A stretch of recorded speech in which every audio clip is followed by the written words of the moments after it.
All right, here's our topic for today. He cheated and you're furious, right? That anger, you're furious. So let's talk about 4 steps to diffuse that anger. Hi everyone, I am Beth Miller and I want to welcome you to this training. One of the number one emotions that the wives I work with is anger. Anger, it can consume you, completely consume you, damaging actually your ability to heal and move forward. It's like this wall that we have around us. It's just like anger. And women, wives I work with describe this rage within them. It's something that they never even realized they had. It's like they didn't know they had it in them. Like they can be throwing things across the room. They can even like hit their husbands, yelling, screaming, almost blacking out at times too. They don't even remember because they've been so angry. So let's talk today about he cheated and you're furious and 4 steps to diffuse this anger.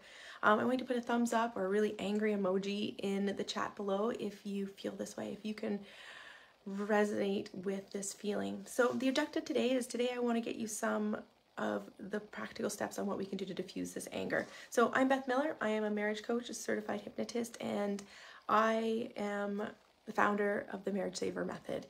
And society often says that couples need to go to therapy. Step 1, there's infidelity, you need to go to a conventional method of therapy.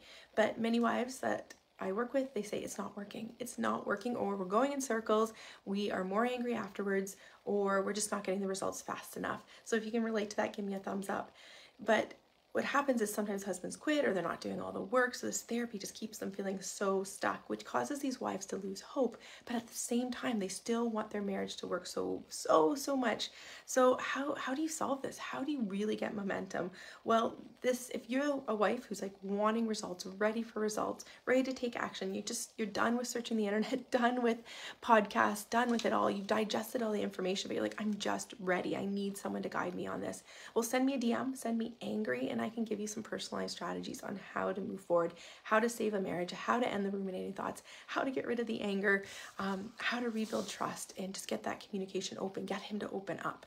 So let's hop into it. Let's hop into this live because today I'm going to talk about some of the most common questions I get when it comes to anger, but I'm also going to give you those 4 steps. And I'll start with the 4 steps is what I'm going to do that we can dive into that'll help you reduce that anger that you're feeling. So thank you everyone who's joining. First step, like these, they seem so simple, but we're just going to dive right into them. First one is awareness of the anger. And I think we all have that. You're like, I'm angry. You might not see it in the moment. In the moment you feel validated. You feel like they deserve it. But then afterwards, sometimes it's guilt, or sometimes it can just be like, you know what? Satisfaction that I projected onto him, that I'm trying to make him feel just as bad as he's made me feel. So this anger, and that awareness that it's living in you is really, really important.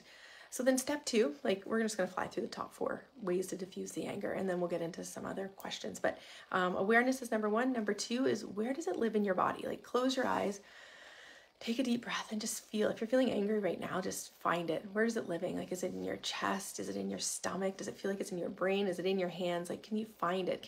It seems silly, but like, where is it living in your body? Sometimes it can look like a big black ball. Sometimes you can even see it. Sometimes like you're like, it just looks like a rock that's in me. And so where is it living in your body? And this is one strategy, is just to sit in it before you go project it onto someone else, whether you're taking it out on your husband or whether sometimes we take it out on the kids, right? Because your cup is so full, like you're so angry that little things like innocent people like kids can say something like, or just disrespect us a little bit, and we don't have patience for it. So just sitting in it, sitting in that anger. Okay, where does it live in my body?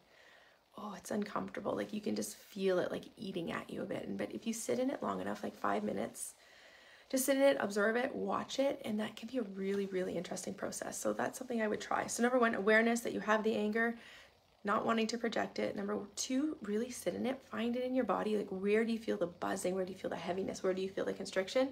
Number 3, it's a boundary, but it's a boundary with yourself. The boundary is, I don't want to be that person. I don't want to unleash it. It's not you. You feel like you're a person you never thought you were.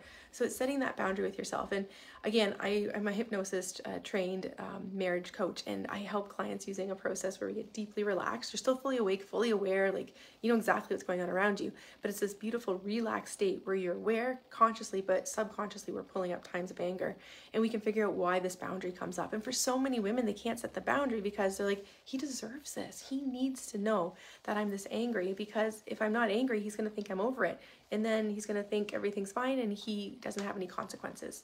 So figuring out how we set our boundaries.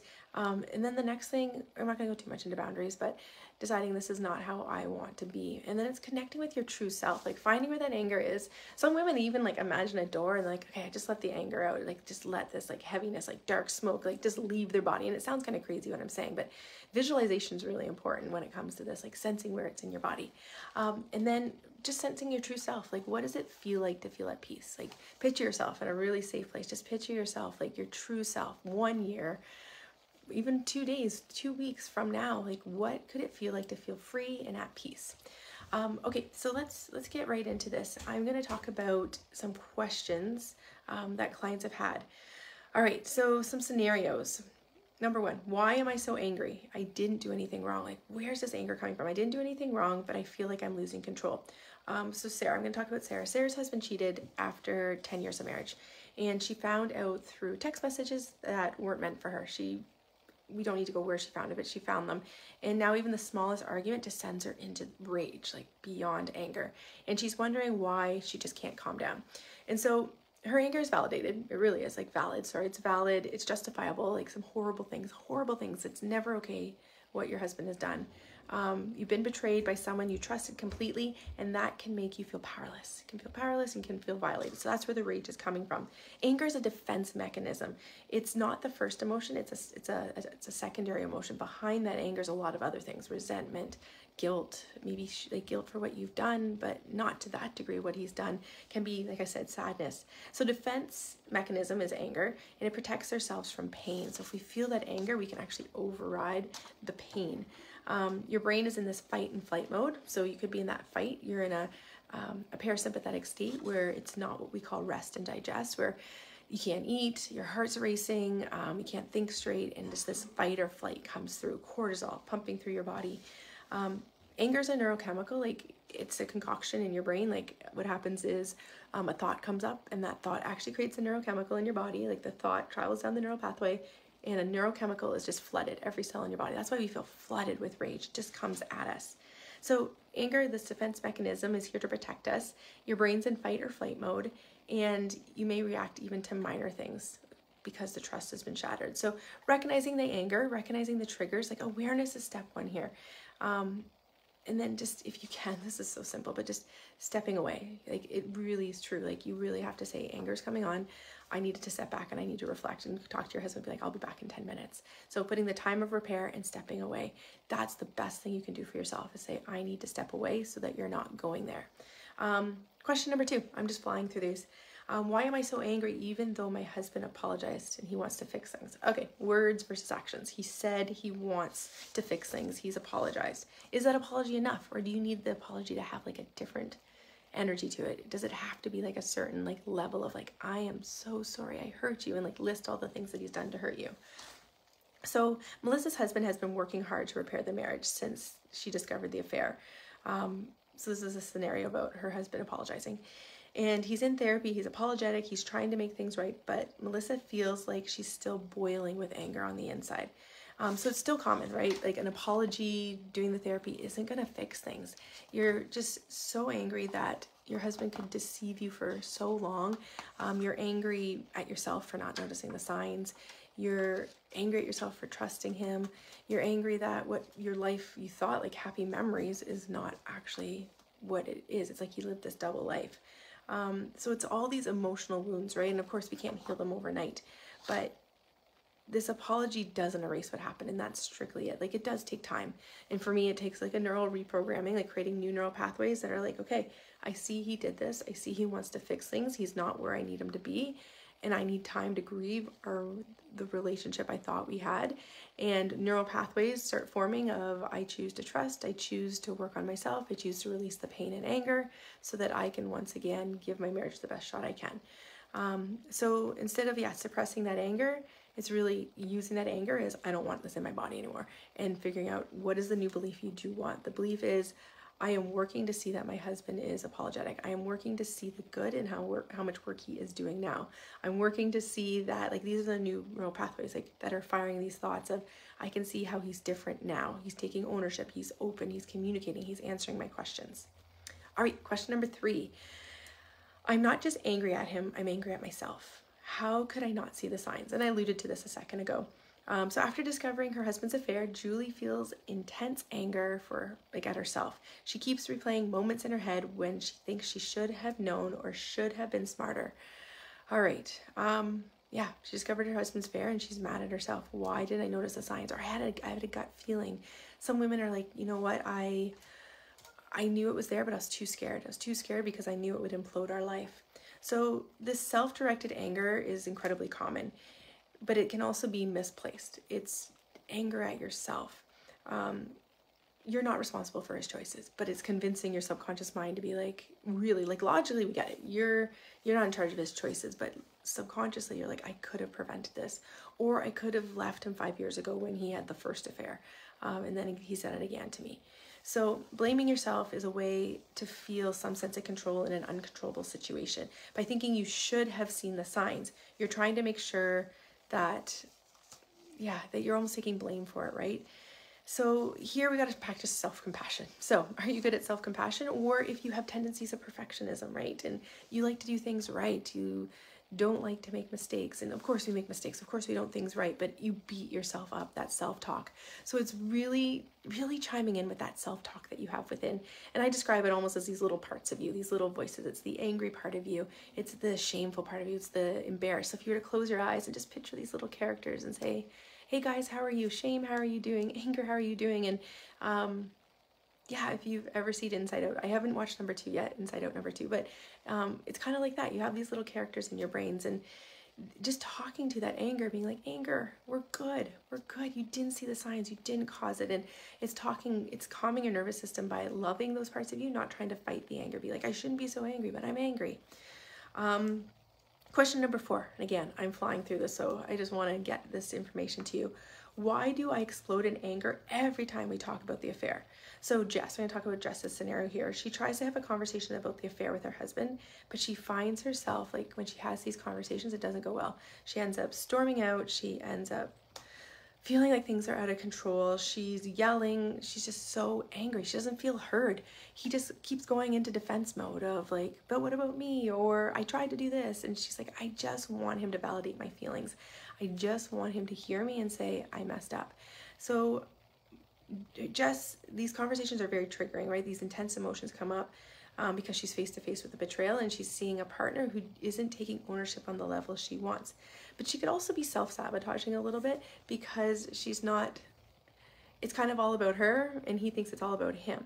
Instead, we almost need to take a step back and be like, okay, I'm going to see him as needing validation, feeling on the defense, not wanting to hurt me.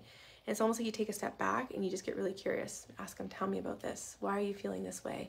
That makes sense, or I understand. Even though if you understand, it doesn't mean it's right.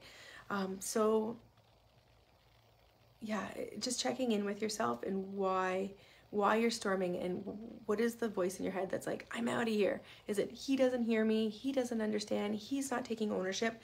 So really figuring out where that anger is driving from, what thought is it, and having, again, awareness. Awareness is step 1. Remember at the very beginning I said awareness is number 1. Number 2, where is it living in your body? Where are you feeling it? Like, where is it bottling up from? And then from there we start to set the boundary. Question 5. I have a few more after this. I have about to 8, but the next ones are pretty fast. So question 5, what should I do when my anger feels like it's consuming me, like consuming? And I've talked about sitting in this anger, but after discovering his affair, Claire feels like she's walking around on like a dark cloud. I guess she's like walking around on eggshells, but there's a dark cloud over her. She's angry all the time, even in moments that have nothing to do with her husband. She's just so angry. It consumes her all day long. She's thinking about why did he do this? What could I have done? Or why? Can't get the pieces together. And just so angry, feeling like there's gaps or trickle truths coming in. And Claire is in this constant anger and it's taking over her life. Like, she's exhausted. She's not able to function. Like, all day long she's doing stuff, but she gets like what would normally be like an hour or two's worth of work done because she's so distracted.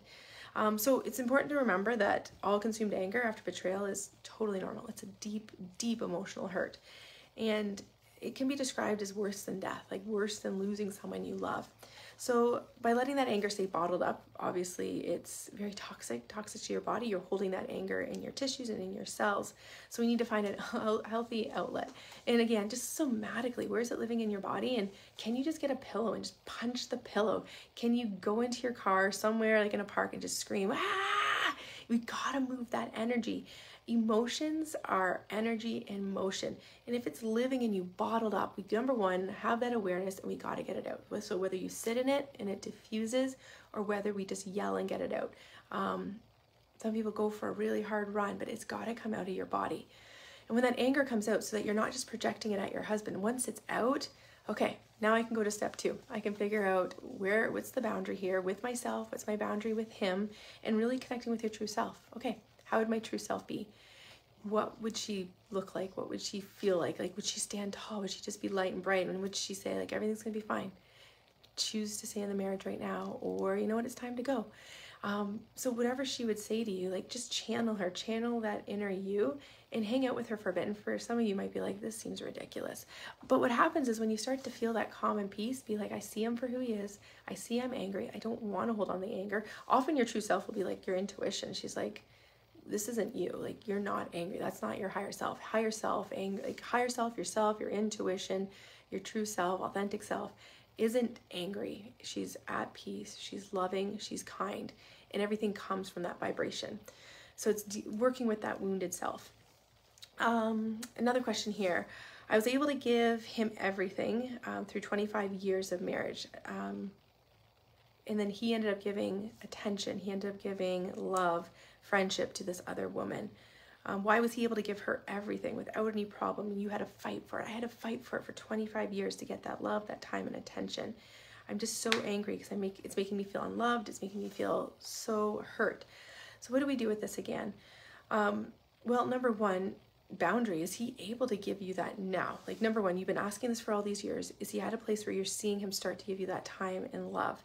And if that's it, then you're like, you know what? I can see he's changing. I see he's giving me this. Now I need to work on the hurt. I need to work on processing the pain, the resentment that I have that he gave this to her. So this is where I make a choice. Today I choose to stay in my marriage. I choose to see that he's learning and trying and taking action to give me the love, the attention I need, and I'll do my part with releasing the pain and the hurt and putting that in that chapter and closing it. Never forgetting, but not necessarily having it inform your decisions today. That resentment stays in that book once we can close it. Number 7, I am never able to bring up my pain and hurt because he just shuts down. And he actually gets angry. He gets angry, and then I feel silenced. What do we do with this? Like, that's a major boundary, right? Feels like disrespect. And so you're talking to his wounded. You're wounded, he's wounded, and you're talking to each other and you're just clashing and fighting. Or he's wounded and you talk to him and he clashes and then you run away. So it's noticing those behaviors, and softening is really important in this. And you're like, why do I have to soften? He did this to me. But like I said, your authentic self, she's soft, she's loving, she's kind, she takes the high road. But then she also stands up for herself. She doesn't just like succumb and just necessarily what we might say, take it. She expresses herself, but at times she can see her husband can't handle what she has to say. So she can, in her mind, again, we can use a mantra of, I can see he's not where I need him to be right now, but I choose to process this anger on my own. And what happens is over time, when you show up differently, instead of shutting down or unleashing, you communicate differently. You ask open-ended questions. You support him and like, I understand how you're feeling. I'm really hurt, but I can see how this is difficult on you too.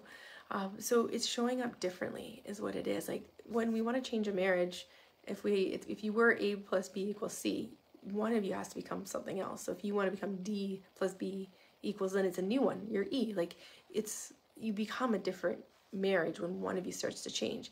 And ideally, as you're up leveling, your husband should too. Like, law of vibration. Like, if you're both operating at different vibrations, you're not going to attract. But if you're at the same vibration, you will attract. So ideally, we want him to come up. And that's where we get the clarity. When we are in the higher vibe of ourselves, we get the clarity. Okay, you know what? I can see he's not where I need him to be, but I choose to stand by my husband until he gets there. Or, you know what? I'm not there. I don't want to be with him anymore. And that clarity will come from a high vibe, non-angry, good place. Let's see, trickle truce. Oh yeah, we kind of already addressed that one, but I think I'll leave it at that. Those were the main questions. So I think in recap, anger's normal. Anger is 100% normal. It's okay that you feel this way. So just giving yourself that, right? But healing doesn't happen overnight, and support is really important. This, like, you can go about and work on this. Whether you have an individual therapist, it feels really good to go there, cry, get angry, but then you're left to your own devices for a week or 2 weeks until you see them again. So what's really different about this method is we use hypnosis. Like, every single day we support our clients, Monday, Tuesday, Wednesday, Thursday, Friday, because we want to make sure everything we're changing is sticking, because we're changing you, right? We're bringing your vibe up, getting rid of that anger. Anger's low vibe. It's way down here. We need to rise above it. But not just rise above it, we actually have to release it so that you can then float up, because you're lighter, right? You're not heavy. So release the anger and you start to float up. We got to get rid of that anger. And what happens is when we work with our clients every day, they tell us, I'm angry. I'm like, okay, I'm angry because he's not hearing me. All right, let's do this through a rut stuck hypno journey. He's not hearing me. We take it through a hypno journey, and it's like, you know what? I choose not to be angry because he's not hearing me. Right now I can see why he's not hearing me, but I choose to stay at this time. And that's not the best example, but we're working on this every single day, rewriting our brain, using neuroscience and psychology to really get profound changes. Clients come to us who have been doing therapy for years, like 5 years, and they're just so stuck. They're not getting results. They go and they feel really good talking to their therapist, but after they go home and they're not implementing strategies, or things aren't sticking, or they're getting back into arguments. We are with our clients every day. We are with you on this. Like, you get mad at your husband gets mad at you. Next day, you're reporting back to us. You're letting us know, and we are giving you feedback right away. So if you want some support with this, if you're an action taker and you're like, I don't want to research anymore, I just want results, send us a little emoji, send us a little like angry emoji or the word anger, and we'll get you some personalized strategies and see what we can do to help you down that path. So anyway, thank you so much for joining me. I was speed talking. I was getting this all out, and I hope everyone has a good day. And yeah, that anger is normal. Channel that anger, have the awareness, sit in it, or go punch some things, get it out, and then we got to connect with our true self and be the person you want to be, that high vibe. All right, bye everyone.